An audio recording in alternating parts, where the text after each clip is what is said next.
नमस्कार। आज की कहानी पसमानदा मुसलमान। बहुत सारे लोगों को शब्द पहले यह तो सुनने को भी नहीं मिलता था, पसमानदा मुसलमान। हम बात करें, ये 20वीं सदी चल रही है। 1998 के पहले कोई पसमानदा मुसलमान होता है इस बात को जानता भी नहीं था। लेकिन यह परंपरा जब इस्लाम शुरू हुआ और इस इस्लाम के विस्तार के लिए प्रयास शुरू हुआ, तब से चली आ रही है। पस का मतलब होता है पीछे और मांदा का मतलब होता है छूट जाना, अर्थात जो पीछे छूट जाते हैं वो पसमानदा है। यह दक्षिण एशियाई देशों के लिए सबसे बड़ा सवाल है। यद्यपि इस्लाम में जातीय व्यवस्था और जातीय भेदभाव को कोई जगह नहीं दी गई है।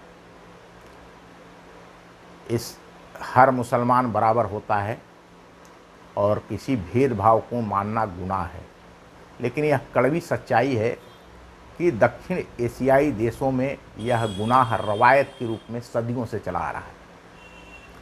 इसकी शुरुआत अशराफ अशरफिया, जो आक्रमणकारी मुसलमान थे, उन्होंने किया था। जिन भी मुल्कों को उन लोगों ने फतह किए, वहाँ के स्थानीय निवासियों को इन लोगों ने इस्लाम कबूल कराया, उन्हें मुसलमान बनाया। उन्हें इन लोगों ने एक नया नाम दिया, एक छोटा, जो उनके लिए अजलाफ, अशराफ मुसलमान और अजलाफ मुसलमान। अजलाफ अर्थात जो कन्वर्ट हुआ, जिसने इस्लाम कबूल किया। इसके पीछे उनकी मंशा बहुत साफ थी कि यह लोग धर्मांतरित होकर के इस्लाम कबूल किए हैं, यह दोयम दर्जे के मुसलमान हैं। इनको अशराफ अशरफिया मुसलमानों की कब्र में नहीं दफनाया जाने दीजिए और ये नहीं दफनाने देते। पसमानदा मुसलमानों के लिए अलग कब्र होती है। उसी कब्र के बगल में जब उनकी बादशाहियत चलती थी, उस समय जो पसमानदा होते थे उन्हें इन कब्रों के बाहर बगल में की ज़मीन में दफनाया जाता था। आज भी ये परंपरा है। वैसे इतने दिनों में पसमानदा मुसलमानों ने भी, उनको कष्ट होता था जब कोई पसमानदा मुसलमान मरता था, अशराफ अशरफिया मुसलमान मरता था, तो उसे तो जो कब्र उनकी होती थी वो गांव के अंदर या कहीं भी उस कब्र में दफनाया जाता था। लेकिन जो कन्वर्ट पसमानदा मुसलमान होता था उसको उस कब्र में भी नहीं डालने देते थे। ये दोयम दर्जे का मुसलमान है। मुसलमानों के बीच इस भेदभाव पर सबसे पहले फारसी विद्वान निजाम ने अल मुल्क सियासतनामा किताब लिखी। उसके बाद नासिर अल दीन अल तुलसी ने अखलाक नासिर और जामे मुफीद की किताबें लिखी हैं, जिसमें इसके बारे में लिखा गया है। एक अंग्रेज लेखक लुई ड्यूमांट ने 1997 ईस्वी में और आर.के. भट्टाचार्य तथा एम.एन. श्रीनिवास ने इस विषय पर 1986 ईस्वी में किताब लिखा था। इन किताबों का लब्बो-लुआब यह है कि दक्षिण एशियाई देशों पर आक्रमण करने वाले अशराफ अशरफिया मुसलमान यह नहीं चाहते थे कि हमारे द्वारा जीते गए इलाके के लोग, जो हमारे द्वारा मुसलमान बनाए गए हैं, ये लोग हमारी आने वाले नस्लों के बराबरी की सामाजिक, आर्थिक, राजनीतिक बराबरी हासिल कर सके। उनके लिए यह एक प्रकार से गुलाम लोग थे, उनके जर खरीद लोग थे, जिनको उन्होंने पैसे दे करके या बलात जैसे भी इस्लाम कबूल कराया।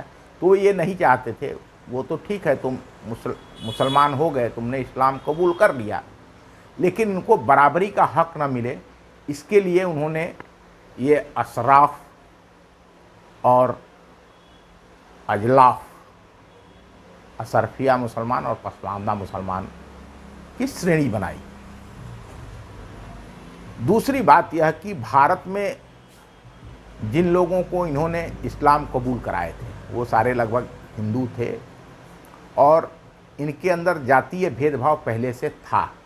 हम सभी जानते हैं कि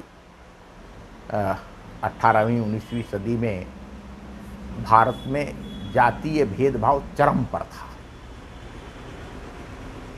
और हर जाति के नीचे एक जाति, हर जाति के नीचे एक जाति।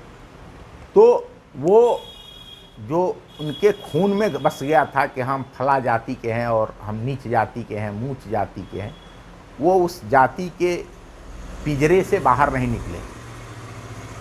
मैं इस पर एक अगला वीडियो बनाऊंगा बलिया के मुसलमान, तो उसमें बताऊंगा आपको कि किस प्रकार से आज भी वो इस्लाम कबूल कर लेने के बाद भी संस्कृति किसी की नहीं छूटी। जैसे उसकी जाति नहीं छूटी वैसे संस्कृति और परंपरा भी नहीं छूटती।